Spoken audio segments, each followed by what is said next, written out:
The great hall of the Galactic Council stretched beyond what most minds could comprehend. Crystalline walls reached toward a ceiling that seemed to touch the very stars themselves. Representatives from across the galaxy sat in their designated sections, each species maintaining careful distance from the others. The air hummed with translation devices, working overtime to convert thousands of different languages into something resembling understanding. At the center of it all stood Ambassador Sarah Chen, the last human representative the galaxy would ever see.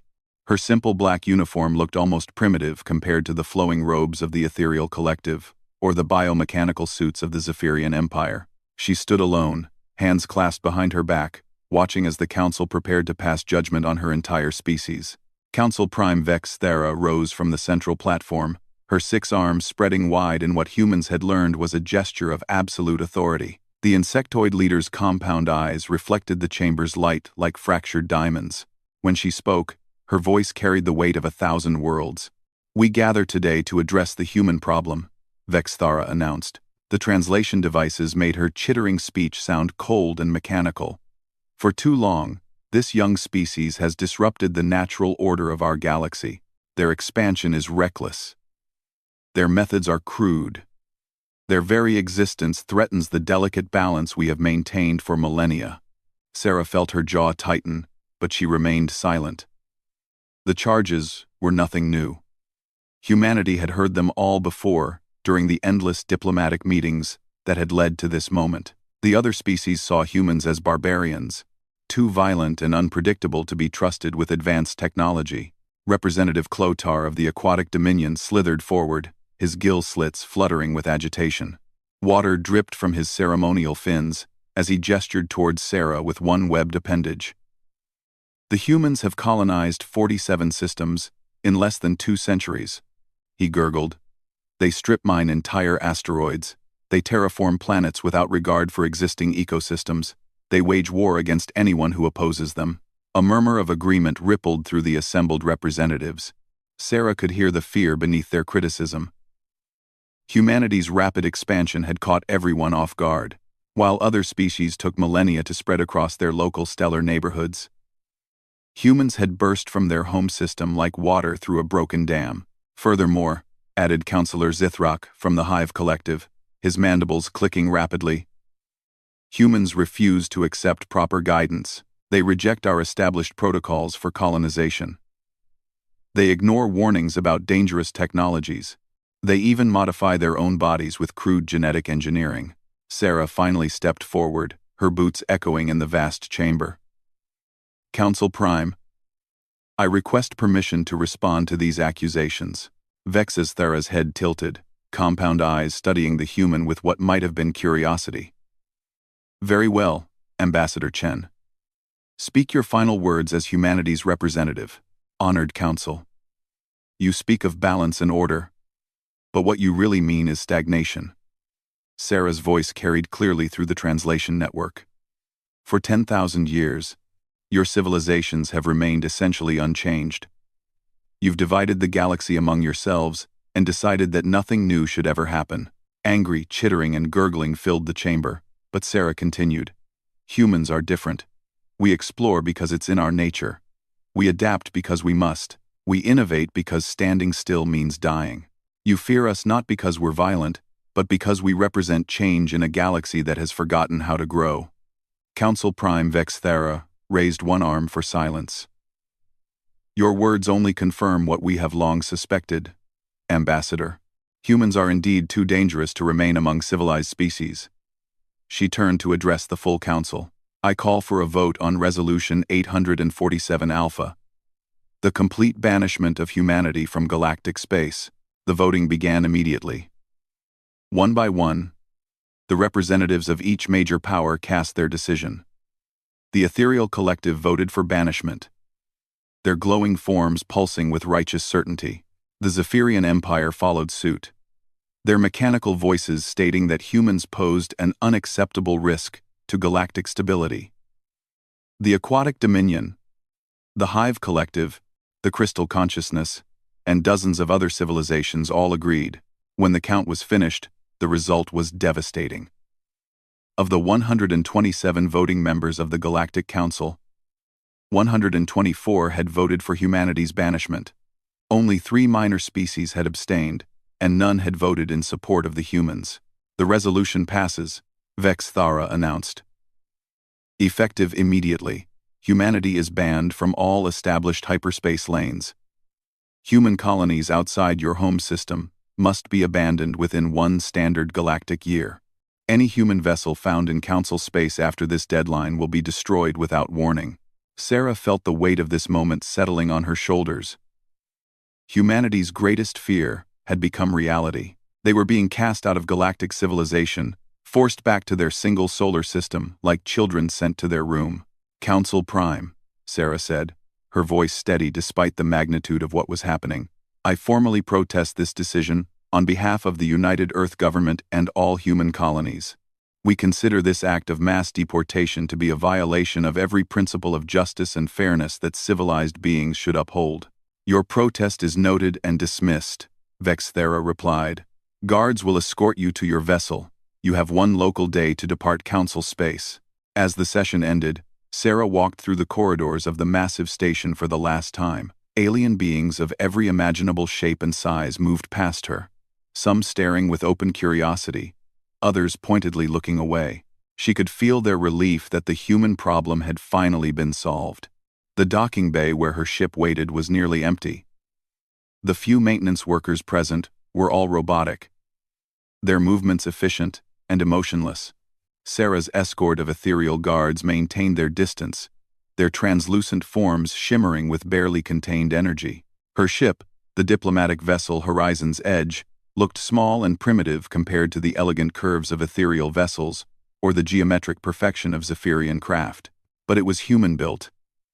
And that meant it was tough, reliable, and capable of modifications that would make other species nervous. Captain Martinez was waiting at the airlock, his weathered face grim. How bad is it, Ambassador? As bad as it gets, Rico. Sarah stepped aboard her ship for the final time. We're out, all of us. 1 year to evacuate everything beyond the Sol system. Martinez cursed in Spanish, then caught himself. Sorry, Ambassador. It's just 47 colonies. Nearly 200 million people living outside Earth space. How are we supposed to evacuate everyone? We'll find a way, Sarah said, though she wasn't sure how. We always do. As the Horizon's Edge undocked from the Council station, Sarah stood at the observation deck watching the massive structure shrink into the distance. The station was a marvel of cooperative engineering, built by a dozen different species working together over centuries. It represented everything humanity was being cut off from. Advanced technology, galactic civilization, the promise of a larger universe. Set course for Earth, she told Martinez. Maximum burn. The President needs to hear about this as soon as possible. The journey home took 3 weeks through conventional hyperspace lanes. Sarah spent the time preparing her report and thinking about humanity's options. They were being given a year to retreat to a single star system, but she knew humans well enough to understand that wouldn't be the end of the story. Earth looked the same as always when they finally arrived. Blue and white and beautiful, hanging in the void like a jewel. The orbital defense platforms challenged their approach, but stood down when they received proper identification codes. Soon they were docking at Luna Station, humanity's primary spaceport. President Williams was waiting for her in the station's executive briefing room. Maria Williams had been a soldier before entering politics, and her steel-gray hair and sharp eyes reflected a lifetime of difficult decisions. She listened without interruption as Sarah delivered her report. So they want us gone, Williams said when Sarah finished. All of us, back to 1 star system. Like we never left Earth at all. That's the size of it, Madam President. We have 11 months to complete the evacuation. Williams stood and walked to the room's main viewport. Earth filled the view, turning slowly on its axis. You know what the ironic thing is, Sarah? They're afraid we'll upset their precious balance, but they just guaranteed we'll do exactly that. I'm not sure I follow. Think about it. They could have kept us contained by bringing us into their system gradually.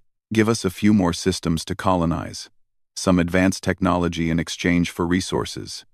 Maybe even a permanent seat on the council in a few centuries. Instead, They've just told 47 colonies full of humans that they need to pack up and leave everything they've built. Sarah began to understand. You're thinking some of the colonies won't evacuate voluntarily. I'm thinking none of them will. Williams turned back to face her. We're not going to abandon our people, Sarah. Not a single colony. Not a single human being. If the Galaxy Council wants us gone, they're going to have to come and take us. Madam President, that would mean war with the entire galaxy. They have thousands of ships, technologies we can barely comprehend. They have stagnant civilizations that haven't fought a real war in millennia, Williams corrected. We have something they've forgotten about. The willingness to do whatever it takes to survive. Over the following weeks, emergency sessions of the Earth Parliament debated humanity's response. Some argued for compliance, pointing out that resistance would be suicide against such overwhelming odds. Others demanded that Earth should at least try to negotiate a better deal. But the colonists themselves settled the debate. Messages began arriving from human worlds across the galaxy. And the response was unanimous. They wouldn't abandon their homes. They had fought too hard and sacrificed too much to build their new worlds to simply walk away because aliens told them to leave. Admiral Jackson, the head of Earth's military forces, presented the situation to President Williams with typical military efficiency. We have 847 ships of various classes spread across our colonies. The aliens have tens of thousands, maybe hundreds of thousands. In a straight fight, we lose badly. Then we don't fight straight, Williams replied. What do we have that they don't? Adaptability, creativity, and pure, stubborn determination. Jackson's smile was grim. Also, we've been studying their technology for 2 centuries. We know their weaknesses. The plan that emerged over the following months was audacious beyond anything humanity had ever attempted. Rather than simply fortify their existing colonies and wait for attack, they would go on the offensive, hit-and-run raids against alien shipping, sabotage of their infrastructure, guerrilla warfare on a galactic scale. But first, they needed to disappear. Admiral Jackson's fleet began the greatest deception in human history. Using every trick of electronic warfare they had learned, they started broadcasting false signals from the human colonies. To any alien observer, it would appear that the evacuation was proceeding on schedule. Ships were leaving human space with their transponders broadcasting refugee status. In reality, the human fleet was scattering throughout the galaxy, using captured alien technology to hide in the vast spaces between stars. Supply caches were established in asteroid fields and dead systems. Secret bases were carved out of planetoids in regions the aliens considered worthless. Most importantly, every human ship underwent extensive modifications. Their weapons were upgraded with technologies reverse-engineered from alien devices. Their hulls were reinforced with materials that didn't officially exist. Their engines were tuned for maximum speed and endurance. As the deadline approached, the last apparent human ships left their colonies and headed for Earth. To the watching galaxy, it seemed that humanity had accepted its fate and was retreating to its home system like scolded children. The Galactic Council congratulated itself on solving the human problem without bloodshed. Some of the more moderate species even suggested that humanity might be allowed back into galactic society in a few centuries. Once they had learned proper respect for established order, they had no idea what was actually coming. On the final day before the deadline expired, President Williams addressed the human species one last time from Earth. Her message was broadcast to every hidden ship and secret base scattered across the galaxy. My fellow humans, she began, today marks the end of one chapter in our history and the beginning of another. The Galaxy Council believes they have banished us from the stars. They believe they have taught us humility and put us in our place. They are wrong. Her image flickered slightly as the quantum encryption struggled to maintain coherence across such vast distances, but her voice remained clear and strong. We are not retreating. We are not surrendering. We are simply changing tactics. For too long, we tried to play by their rules and fit into their system. Now we make our own rules. Now we show them what humans are really capable of when we stop trying to be polite. The message concluded with coordinates and activation codes for the first phase of what would become known as the Shadow War. Across the galaxy, Human ships powered up their engines and began moving toward their targets. The aliens thought they had solved their human problem. Soon, they would learn that they had only made it worse. Captain Elena Rodriguez brought her stealth frigate Midnight Runner out of the asteroid field like a ghost materializing from the void.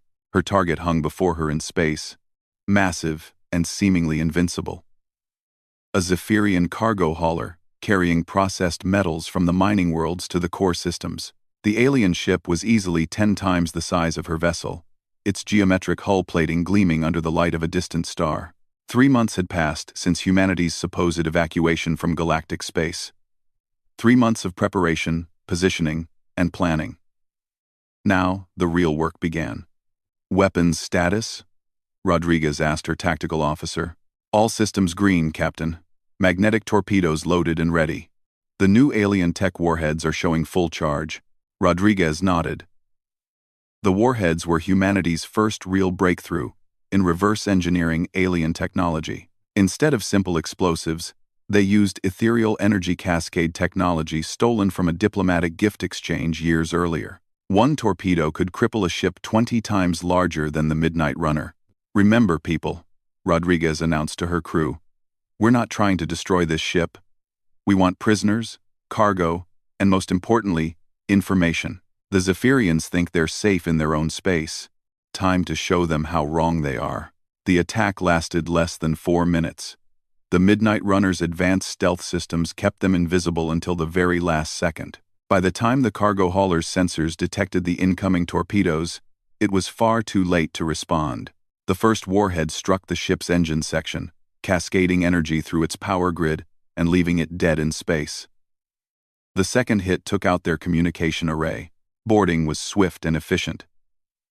The Zephyrian crew, used to peaceful trade runs through safe space, surrendered without serious resistance. Within an hour, Rodriguez had what she needed: shipping manifests, navigation data, and most importantly, 3 Zephyrian officers who could provide intelligence about their empire's military capabilities. As her ship disappeared back into the asteroid field with its prizes, similar attacks were taking place across the galaxy. The human fleet had split into hundreds of small units, each targeting alien shipping, communication stations, and isolated facilities. They struck without warning, took what they needed, and vanished before reinforcements could arrive. Admiral Jackson monitored the operation from his flagship, hidden in the shadow of a brown dwarf star 40 light-years from Earth. The Prometheus had been extensively modified for long-term operations, its hull bristling with captured alien sensors and communication equipment. What had once been a simple human battlecruiser now resembled something built by a dozen different species. "Report from Strike Group 7, announced Commander Hayes, Jackson's intelligence officer. They've successfully raided the Ethereal Research Station in the Vega sector, captured samples of their quantum processing technology and 2 of their scientists." Jackson studied the tactical display showing the locations of all known human operations. Green dots marked successful raids, blue showed units moving to new positions, and red indicated any problems. So far, there was nothing red on the board. "How are our new friends adapting to captivity?" Jackson asked. "Better than expected, sir. The alien prisoners seem more confused than hostile. Most of them keep asking when the proper authorities will negotiate their release. They don't seem to understand that we're operating outside their normal system entirely." That was exactly what Jackson had hoped for. The various alien civilizations had grown so comfortable with their established order that they couldn't properly respond to something completely outside their experience. They kept expecting humanity to follow the rules, to make demands, to negotiate. Instead, humans simply took what they needed and disappeared. Dr. Sarah Kim, humanity's leading expert on alien technology, was having the time of her life.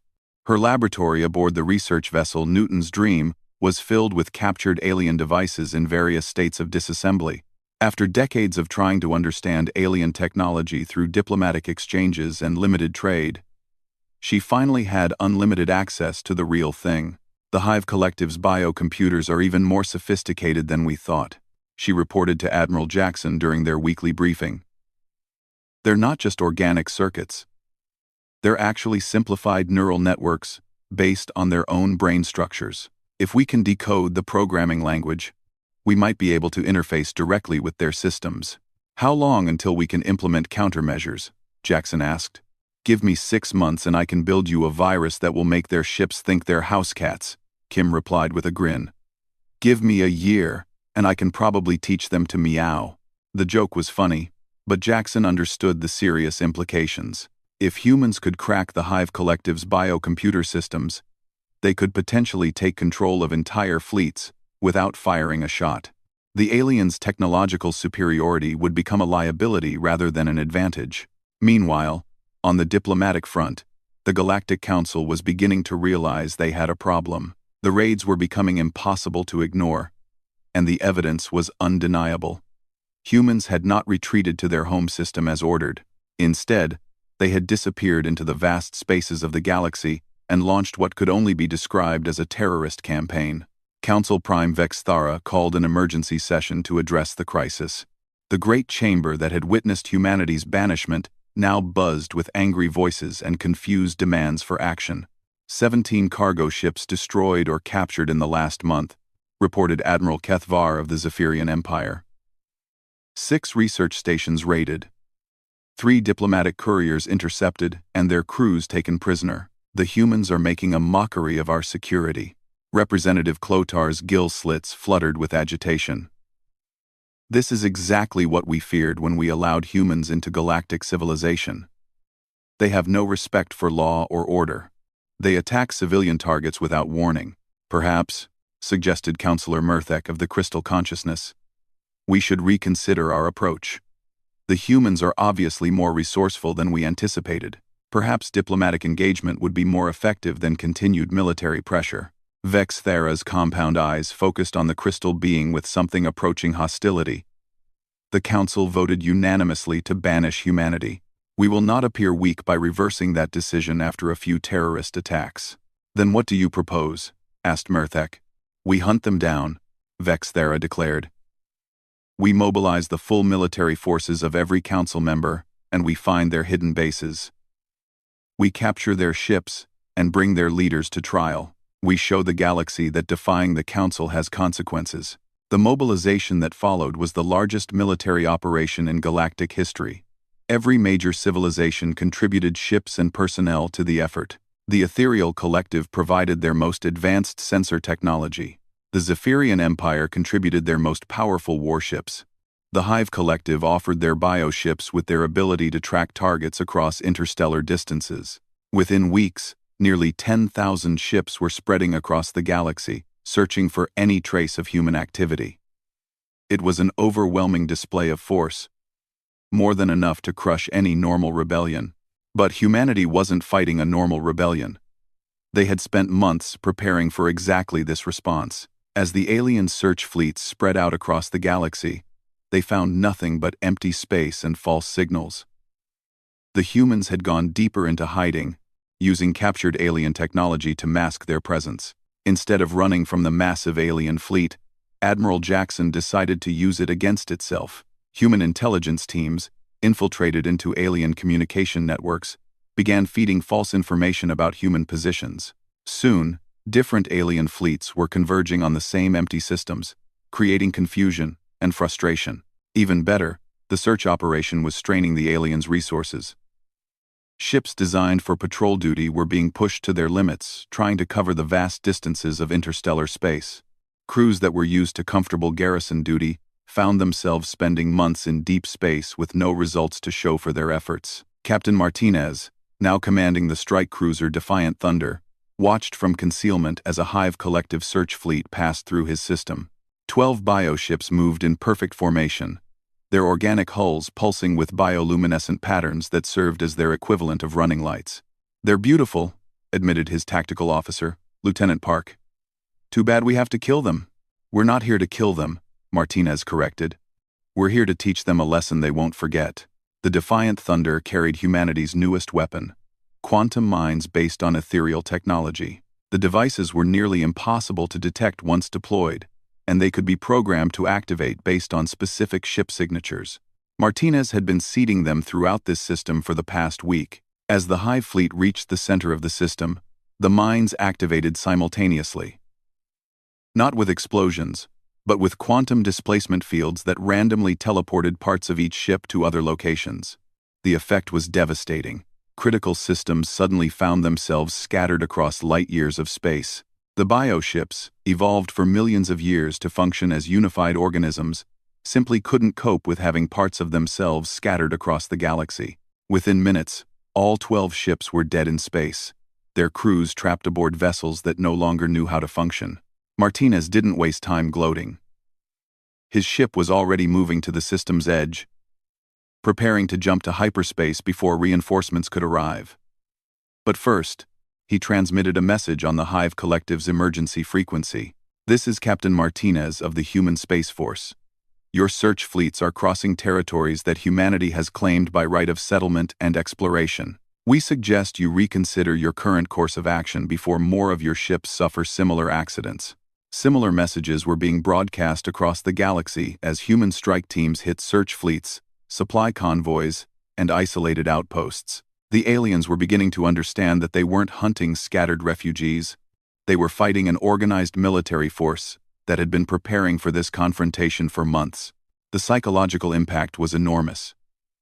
Alien crews that had signed up for what they thought would be a simple police action found themselves facing an enemy that struck from nowhere and seemed to know their every move. Morale began to collapse as ship after ship simply disappeared or was found drifting dead in space. Worse still, the humans weren't just attacking randomly. They were systematically targeting the aliens' most advanced technology and their most experienced personnel. Research vessels carrying experimental equipment were priority targets. Command ships with senior officers were hunted ruthlessly. Slowly but surely, humanity was degrading the aliens' technological and command advantages. Dr. Kim's research was paying dividends beyond anyone's expectations. The captured alien technology was being reverse-engineered faster than anyone thought possible. Partly because humans approached the problem differently than the original designers expected. Where alien engineers saw elegant, specialized solutions, humans saw components that could be jury-rigged for entirely different purposes. The ethereal quantum communicators aren't just for faster-than-light messaging, Kim explained to Admiral Jackson during one of their briefings. If you reverse the polarity and feed them through a Zephyrian power grid, they become quantum scramblers.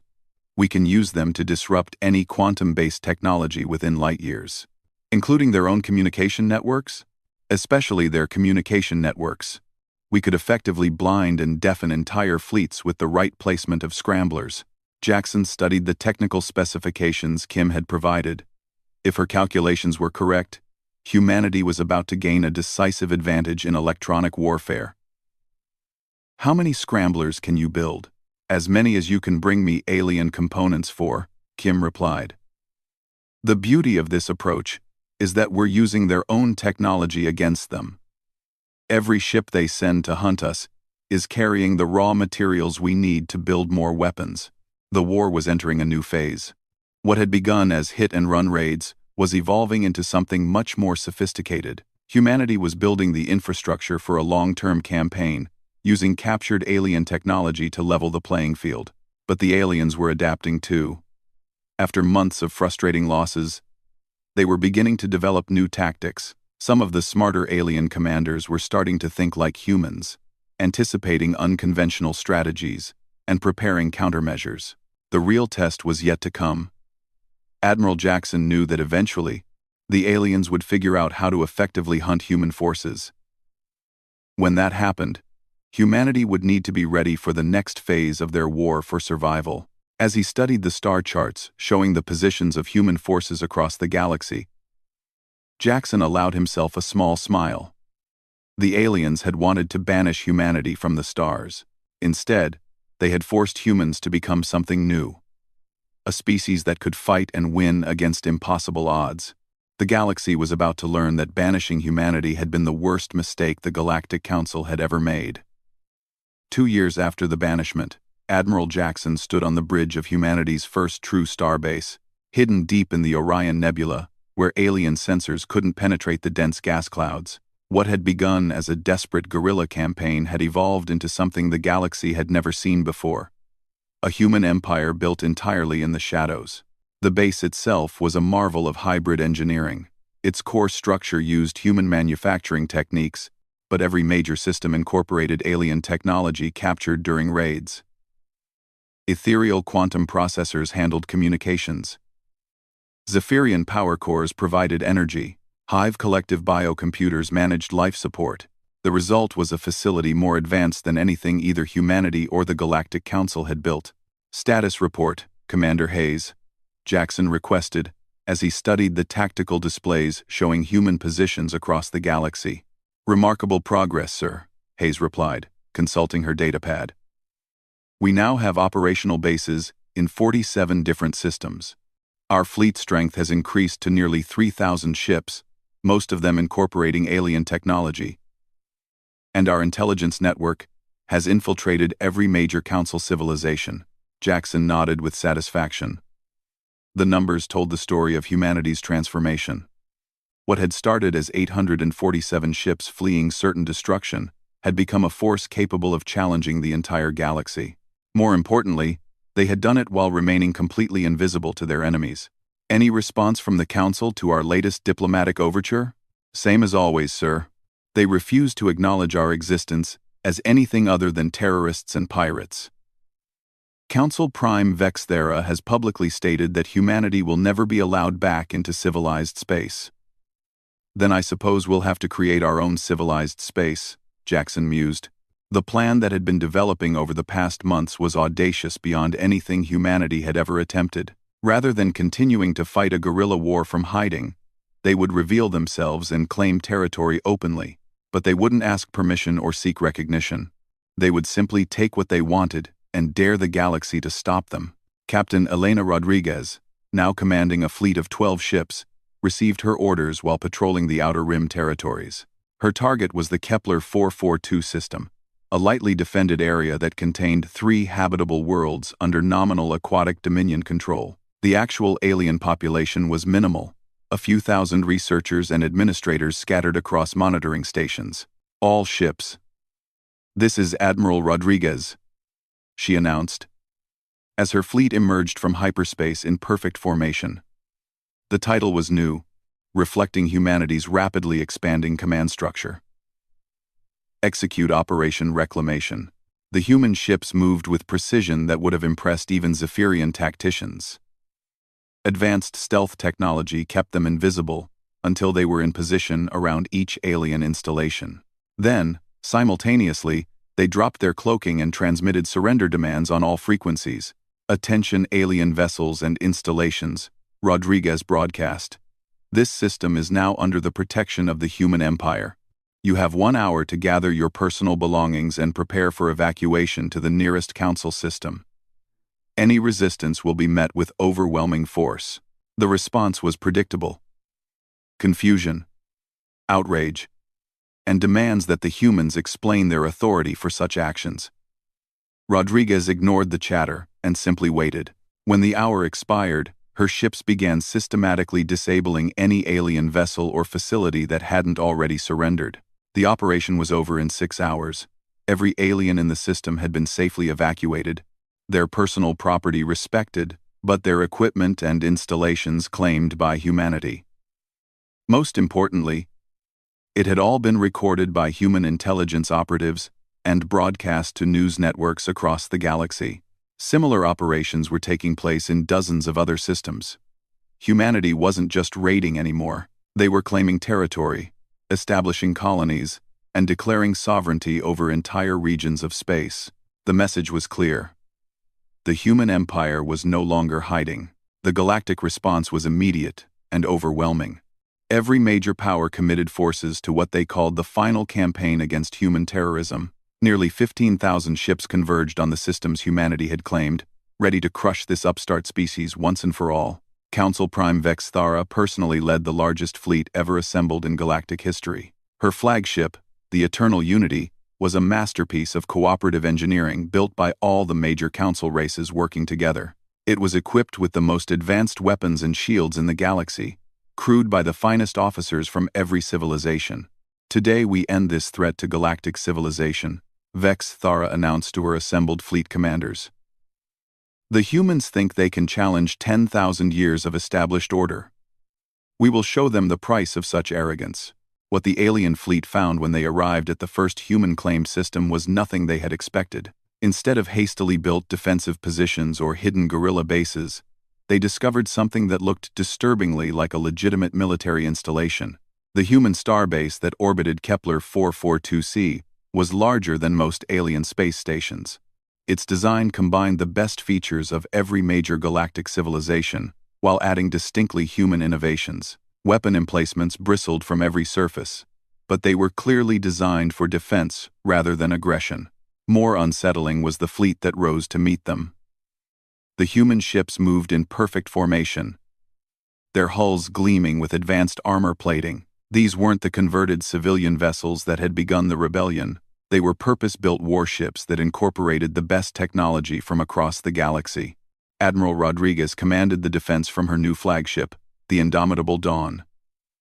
The vessel had been built in the hidden shipyards of the Orion Nebula, using techniques that no single alien species could match. Its weapons systems combined ethereal energy manipulation, Zephyrian precision engineering, and human innovation into something entirely new. All ships, defensive positions, Rodriguez ordered. Remember, we're not trying to destroy their fleet. We're trying to convince them that destroying us would cost more than they're willing to pay. The battle that followed would be studied in military academies for centuries. The aliens had overwhelming numerical superiority, but the humans had advantages their enemies hadn't expected. Every alien ship that approached the human formation found its systems being disrupted by quantum scramblers based on captured technology. Communication networks failed at crucial moments. Weapon systems experienced mysterious malfunctions. Engines shut down without warning. Meanwhile, human ships seemed to know exactly where their enemies would be at any given moment. Intelligence operatives who had spent 2 years infiltrating alien command structures were feeding real-time tactical data to human commanders. Every alien strategy was anticipated and countered before it could be implemented. The battle raged for 3 days before Council Prime Vexthera was forced to acknowledge the truth. Her fleet couldn't win. For every human ship her forces destroyed, 2 more seemed to appear from nowhere. For every system her technicians repaired, 3 more would mysteriously fail. The humans weren't just fighting with superior technology. They were fighting with perfect intelligence and flawless coordination. "This is impossible," Admiral Keth Var reported from his crippled flagship. "Their technology is our technology. But somehow they're using it better than we are.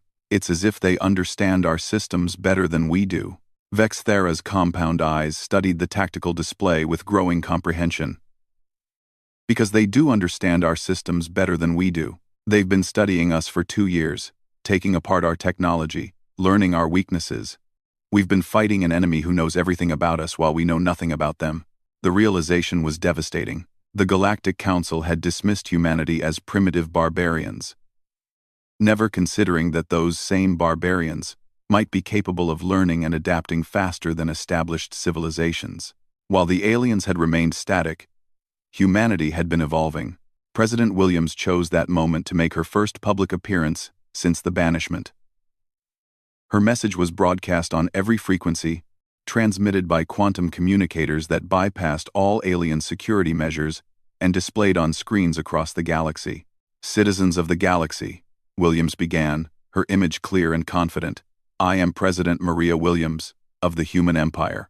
2 years ago, your leaders banished my species from civilized space because they feared our potential to disrupt their established order. Today, I stand before you to announce that their fears were justified." The camera pulled back to reveal that Williams was standing on the bridge of the Prometheus, which was now orbiting Earth openly for the first time since the banishment began. Through the viewport behind her, the blue and white marble of humanity's homeworld turned peacefully. The Human Empire now controls 47 star systems and continues to grow. Our fleets patrol space lanes that stretch across half the galaxy. Our technology incorporates the best achievements of every major civilization, improved by human innovation and determination. She paused, letting that information sink in across the galaxy. When she continued, her voice carried absolute conviction. "We do not seek conquest for its own sake. We do not wish to destroy the civilizations that banished us. But we will never again accept being told that humanity has no place among the stars. The galaxy is vast enough for all of us, but only if we are treated as equals. The terms Williams offered were generous considering humanity's position of strength. The human empire would recognize existing alien territorial claims and maintain peaceful relations with any civilization willing to do the same. Trade agreements could be negotiated. Technology could be shared. The galaxy could return to stability, but on new terms that recognized humanity as a major power. However, Williams continued, if the Galactic Council chooses to continue this war, they should understand what they face. Humanity no longer fights for survival. We fight as the rightful inheritors of galactic civilization. We have proven that we can learn from any teacher, adapt to any challenge, and overcome any obstacle. The message concluded with coordinates for diplomatic contact and an offer to begin negotiations immediately. Williams made it clear that humanity preferred peace, but was fully prepared for continued war if necessary. The response from the Galactic Council was swift and predictable. Council Prime Vexthera rejected all human terms and vowed to continue fighting until humanity was completely eliminated. Other species were more pragmatic. Several minor civilizations quietly established diplomatic contact with the human empire. Even some major powers began secret negotiations. The Crystal Consciousness was the first major civilization to break ranks. Councillor Merthek announced that his species would recognize human empire territorial claims in exchange for trade agreements and technology sharing. The crystalline beings had always valued logic over tradition, and they could see that continuing the war would only strengthen humanity's position. Dr. Kim, now Director of Imperial Research, was amazed by how quickly alien technology was advancing human capabilities. We're not just copying their designs anymore, she explained to President Williams during a visit to the main research facility. We're improving them in ways their original creators never imagined. She led Williams through laboratories where human scientists worked alongside voluntary alien researchers who had defected from the Council. The ethereal energy cascade technology that took them millennia to develop, we've improved its efficiency by 300% in just 6 months. The Hive Collective's biocomputers, that they consider the pinnacle of organic engineering, our version can process data 10 times faster. How is that possible? Williams asked. Because we approach problems differently, Kim explained. Every alien species develops technology along predictable lines based on their biology and psychology. They optimize for their specific needs and stop there. Humans optimize for whatever works best, regardless of whether it matches our original biology. The implications were staggering. Humanity wasn't just catching up to galactic civilization. They were surpassing it by combining the best aspects of every species' achievements while adding their own innovations. The war continued for another year, but the outcome was inevitable. Human forces grew stronger with every passing month, while alien morale collapsed. More and more civilizations chose to negotiate rather than fight. The Galactic Council's authority began fragmenting as member species pursued their own interests. The end came not with a climactic battle, but with a simple announcement. Council Prime Vexthera resigned her position and recommended that the council be dissolved. The Great Chamber where humanity had been banished hosted its final session as the representatives voted to end their 10,000-year alliance. President Williams stood in that same chamber 1 year later as the newly elected leader of the Galactic Federation, a voluntary alliance of species committed to cooperation rather than control. The crystalline walls that had witnessed humanity's banishment now reflected the light of hope for a new era of galactic civilization. The age of stagnation is over, Williams announced to the assembled representatives.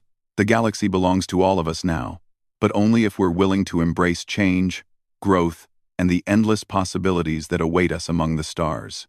Admiral Jackson, now Fleet Admiral of the Galactic Federation Defense Force, watched from the observation gallery as former enemies shook hands and began planning their shared future. The same species that had voted to banish humanity were now competing to form alliances with the human empire.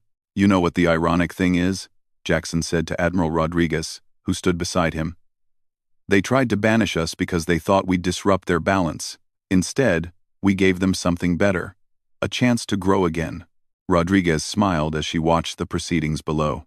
Do you think they'll learn to keep up with us? Some will, Jackson replied. Others will find their own paths. But one thing's certain. The galaxy will never be the same. Outside the Great Chamber, human ships patrolled alongside alien vessels that had once hunted them. The technology that flowed through Federation space incorporated innovations from dozens of species, all working together to push the boundaries of what was possible. Humanity had been banished from the stars for being too disruptive, too unpredictable, too dangerous to the established order.